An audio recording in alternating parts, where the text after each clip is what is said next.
Ili kupata habari zetu kila siku, tafadhali bonyeza subscribe kisha alama kengele. Mbengo TV, we are the best. Kuna hili sasa, baada ya kuzungumzia swala la ndoa, nimekumbuka bwana, kuna harusi moja ambayo imetrend huko mjini, wanasema mjini Tanzania huko, wanasema kamati imempa zawadi bibi harusi ya pesa iliyobaki kwenye michango ya harusi kama bilioni moja na laki na milioni kama 4 hivi. Ukiacha hivyo, bibi harusi alienda ukumbini kwenye harusi yake kwa kutumia helikopta, kama sikosei jamani jinsi ninavyotamkwa. Lakini pia Katoro Geita, mambo yamekuwa mengi, shamra za harusi ya Bi Mona Lisa wenyewe wanamuita zimekuwa nyingi. Wanasema nderemo na vifijo vimekuwa vingi sana Katoro Geita. Watu wamekuwa wakizungumzia harusi. Wengine wanasema aende kwenye ndoa akatulie, kwa sababu ndoa inayokuwa na masherehe makubwa kama haya inakuwa haitulii. Nadhani umepata nafasi ya kuonaona mitandaoni. Sio kwa kiasi kikubwa kutazama hilo, lakini nataka tu nizungumze jambo kwa uzoefu wangu nilionao. Mimi ni mzazi. Na nitumie fursa hii kuwaasa wazazi wenzangu, hasa wale wa watoto wa kike. Kuna mambo ukiyafanya wakati unaandaa harusi ya ndoa ya mwanao ili aolewe, unamuandaa kisaikolojia mtoto kuwa na kiburi katika maisha ya ndoa unayompeleka. Kivipi? Kwa kawaida mtoto wa kike ana kanuni ya kudeka na kuhisi kwamba kwao ni bora kuliko mahali popote, kwa sababu mtoto wa kike asili yao ni kwao. Na ndio maana katika sheria ya dini ya Kiislamu, hata baba anapofariki akabaki mtoto wa kike na wa kiume, mtoto wa kike bado ana haki ya kurudi kwa kaka yake, ndio makao yake, kwa sababu baba amefariki na mrithi wa makazi ya asili anakuwa mtoto wa kiume. Manake mtoto wa kike hata akienda huko akipata majanga ya namna yoyote analazimika kurudi nyumbani na anaruhusiwa kupokelewa na kakake na ataishi pale kama alivyokuwa akiishi kwa babake. Sasa unapoandaa harusi ya mtoto wa kike na kumtengenezea mazingira ya kujiona ni wa thamani zaidi kuliko mume na familia iliyomuoa, ni kumfanya huyo binti aende akawe na kiburi katika hiyo ndoa. Siri hiyo ndoa haiwezi kudumu. Kuna possibility kubwa hiyo ndoa kuvunjika njiani au mapema zaidi chini ya miaka 10. Yani itakuwa imejitahidi sana hiyo ndoa ikiishi miaka 10. Inaweza kuvunjika hiyo ndoa miaka 2, 3, 4 au chini yake. Kwa nini? Kwa sababu mtoto wa kike atajihisi fahari na mtoto wa kike atajihisi ubora zaidi pale atakapokuwa anaishi katika ndoa ambayo anamzidi kwa namna moja mume. Kwa sababu unapokwenda kwenye harusi ya ndoa alafu michango ikawa imezidi bilioni 1 mtoto wa kike anapewa, huyu mume anayekwenda kumuoa anakuwa ni mtu ambaye anajihisi ni mtu wa chini sana, mtu wa daraja ya kawaida. Unaweza kukuta ndoa kama hiyo hata familia ya mwanamume wanaweza kuwa walijisikia unyonge hata kutoa michango yao au kutoa zile pesa za yani zile zawadi. Wakati wa kutoa zawadi unaweza kujikuta watoto wa upande wa mwanamume wakajihisi unyonge, kwa sababu kama wenzako wana bilioni 1 pale wamezitoa, nyinyi mnatoa ngapi zinazoweza kufanana? Walitoa alafu wakafukuzwa inasemekana, lakini ndio nataka niseme inawatia unyonge, kwa sababu unawafanya hawa wengine wajione wao inferior na nyinyi ni superior, jambo ambalo kwa kawaida linaweza kumjengea kiburi mtoto wa kike na kufanya ndoa yake isiwe imara na pengine ikafa mapema. Kwa hiyo mimi niseme tu jambo hili halikuwa sawa, si jambo sawa, si jambo zuri, kwa sababu linaweza kumjengea kiburi huyu binti na kumfanya akajiona ni bora zaidi kuliko mume aliyemuoa. Na kwa kawaida mume huwa ni bora katika ndoa kuliko mke, kwa sababu mume huwa ni msimamizi wa mwanamke. Naam. Sawa.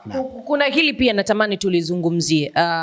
Kwa jinsi sherehe inavyoonekana na maneno ambayo baba alisema ni kwamba huyu binti sio binti yake wa kumzaa. kwa maana ni binti wa kumlea tu, ni binti wa kaka yake, ila aliamua kumfanyia sherehe kutokana na aliishi naye vizuri tangu siku ya kwanza na mpaka amefika kwenye umri huo. Kuna namna kama hii inaweza ikatengeneza mipaka kidogo kati ya watoto wake halisi na huyu mtoto, kwa sababu amemfanyia makubwa sana, pengine huku anaweza akashindikana. Labda niseme kitu kingine, ndio yale niliyokuwa nikiyasema. Mzazi unapotaka kufanya jambo lolote kwa ajili ya mtoto wako, kwanza angalia kesho ya mtoto mwenyewe, kwa sababu huruma sio malezi. Wakati mwingine huruma sio malezi, kwa sababu malezi yanahitaji mtoto kuwekwa katika misingi imara na bora katika maisha. Mfano, huyu baba anasema huyu mtoto si wake, kama ndivyo hivyo inavyosemwa, huyu mtoto si wake, ni mtoto wa kaka yake, na kwamba yeye amemfanyia sherehe hizo kama mtoto wake. La kwanza, amelazimika kuwagawa watoto wake na watoto wa ndugu yake mwingine, kwa sababu kama huyu ndio amemlea, amemfanyia hivi, huyu ndugu yake ana watoto wengine. Hawa watoto wengine amewafanyia nini? Atawafanyia nini? Ana uwezo wa kuwafanyia karibu nusu ya hicho alichomfanyia huyu aliyemlea. Lakini yeye anaweza kuwa pia na watoto wa kike. Watoto wa kike hawa wanaweza kujisikia unyonge, lakini pia kuna watoto wa kiume wa familia watataka kuoa. Je, watakuwaje? Watapewa nini? Watapewa nini ili wahisi thamani yao inafanana na yule dada yao? Lakini yule dada yao atajiona ni mtu wa namna gani mbele ya familia nzima? Kwa sababu yeye ndio ana harusi bora kuliko harusi zote katika familia. Anaweza kujiona yeye ni bora kuliko mtoto yote katika familia. Kwa hiyo hata siku za usoni anaweza kujikuta akawa ni binti ambaye ana kiburi mbele ya wenzake. Ni mtoto ambaye ametengenezewa mazingira ya kuchukiwa na ndugu zake na wenzake, kwa sababu ataonekana yeye amefanyiwa mazingira bora zaidi kuliko wenzake. Kwa hiyo kimsingi haya yote yaliyofanywa bado sio malezi sahihi ya kumsaidia mtoto na kumtengenezea mtoto kesho yake.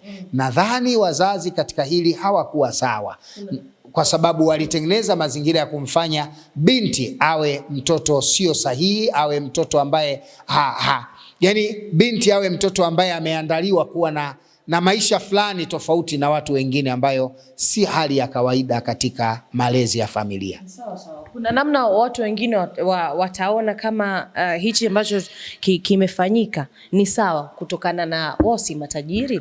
Tajiri yoyote mwache aendelee kuonyesha utajiri wake. Pengine kwenye masuala ya kidini, kimila, kinyota, ni sawa kuonyesha kile kitu ambacho unacho kwenye jamii. Haswa hivi kufanya masherehe makubwa, kufanya mambo ya kuonyesha watu kama una pesa. Kama tunakumbuka vizuri, mwaka huu kama sikosei, kuna mwanamke ambaye alijitokeza kuwa bilionea wa kwanza wa kike ambaye alimiliki ndege yake mwenyewe, kama sikosei vizuri. Walisema ni ndege yake mwenyewe ndo anaimiliki, na hakuwahi kujionyesha. Ni Mzanzibari huyu, hakuwahi kujionyesha wala kujitangaza kwa watu. Inakuwaje kujionyesha hivi? Au kwanza kuonesha neema alizokupa Mungu sio dhambi, sio makosa, ila unatakiwa kuonesha kwa kiasi. Yani fanya jambo kwa kiasi. Na dhikuri nematin mahsudi, kila kitu, kila neema ina husda. Unajua aina ya harusi iliyofanyika pale, pamoja na mambo mengine, ni harusi ambayo imezungukwa na jealousy. Kuna watu wamepata wivu kwenye ile harusi. Inaweza kuwa macho yao na midomo yao ikawa sumu ya ile ndoa.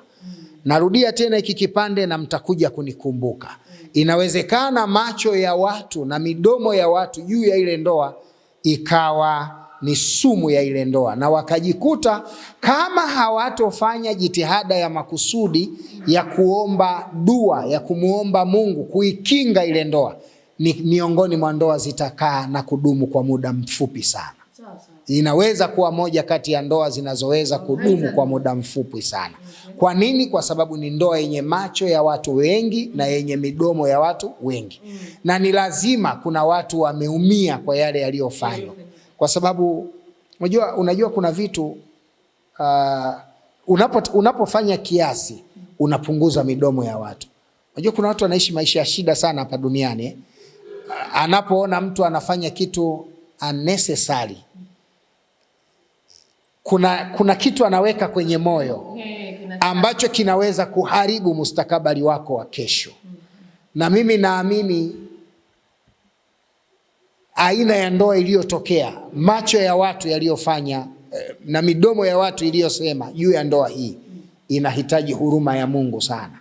Inahitaji huruma ya Mungu sana. Ni maneno magumu kidogo nayasema, lakini inahitaji huruma ya Mungu sana. Inaweza kuifanya ikawa moja ya ndoa ambayo haina furaha kwa wale mke na mume, lakini inaweza kuwa sababu ya kuifanya ivunjike mapema zaidi.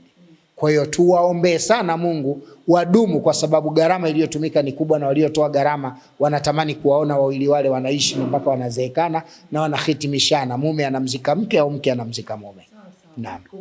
Kuna ile wanasema ndugu wa mume ama mashemeji ama mume hakuoneshwa hata kwenye mitandao.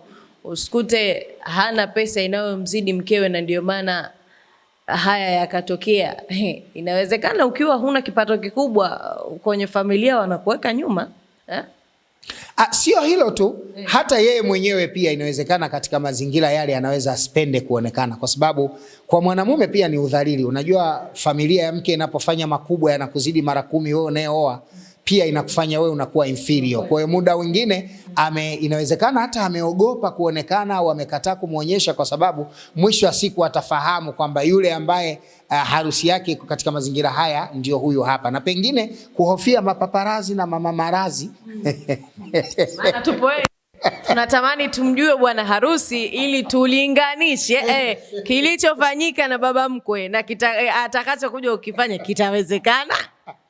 Kwa hiyo lazima niseme tu kwamba ametengenezewa wakati mgumu bwana harusi, na familia pia ya bwana harusi ni kama imedhalilika fulani, si moja kwa moja, yani sio direct, lakini indirect ni kama imedhalilika fulani. Jambo hili kama walingetaka kulifanya, walitakiwa walifanye jambo linalofanywa, yani lionyeshwe kama ni jambo liloshirikiana pande zote, na sio matangazo yanayokwenda kuonyesha kwamba upande wa kina mama peke yake ndio, au upande wa mwanamke peke yake ndio upande umeplay part ya jambo hili kwa kiasi kikubwa. Nadhani kulikuwa na jambo la kifamilia kwa pande zote mbili, yani mke na mume ndio wameshirikiana kufanya haya, lakini kuonyesha upande mmoja ndio umefanya haya ni kudhalilisha upande wa pili. Sawa. Ndio. Soko magari yale magari msafara ulikuwa mrefu. Sasa hatujui yale na wanamume upande wa mume alikuwepo au ya upande wa mke tu. Inasemekana wale ni marafiki tu wa baba wa bibi harusi. Baba wa bibi harusi ambaye alikuwa na marafiki zake ambao wao walitembea kwenye ardhi, lakini bibi harusi alipanda ndege. Sasa hii pia inamfanya yule binti, yani kama baba wa bibi harusi anamuandaa mume wa mtoto wake kisaikolojia kwamba huyu unayemchukua ni mtu aliyezungukwa na familia yenye utajiri mkubwa na akaishi anavyotaka, sio unavyotaka. Manake chochote atakachokuwa yule binti haridhiwi na yule mwanamume hatakuwa na sei yoyote kwa yule mwanamke, kwa sababu yule mwanamke mwisho wa siku atasema mimi kwetu ni matajiri, yani familia tu ya mzee wangu mimi wanaweza kunifanya niishi, kwa hiyo mume kwangu sio jambo la lazima, wakati kimsingi ndoa ni kitu cha msingi kwa mwanamke. Stara na heshima ya mwanamke inabebwa na ndoa, na ndoa inadumu kwa mwanamke kuwa ni miongoni mwa, yani ndoa inadumu kwa kumfanya, au inadumu kwa mwanamke kuwa miongoni mwa wanaoheshimu nafasi, thamani na heshima ya mume wake katika maisha yao ya kila siku. Jambo ambalo kwenye ndoa ile tunaweza tusilishuhudie mbele, kwa sababu linaweza kumjengea kiburi binti. Sawa. Mimi nataka nikutoe huko nikurejeshe huku kwa haya yanayoendelea sasa hivi, ama lile ambalo wewe ulipata kulizungumza kwa mara ya kwanza tulipokutana tukafanya interview. Nakumbuka tulizungumzia ili swala la biashara ambazo zina ukakasi ndani yake, unaweza ukazifanya lakini mwisho wa siku ukaishia kwenye umasikini. Kuna namna kila mtu amelipokea kivyake. Wengine wanasema unadharau biashara za watu, wengine wanasema maskini simu inaita na yuko pale.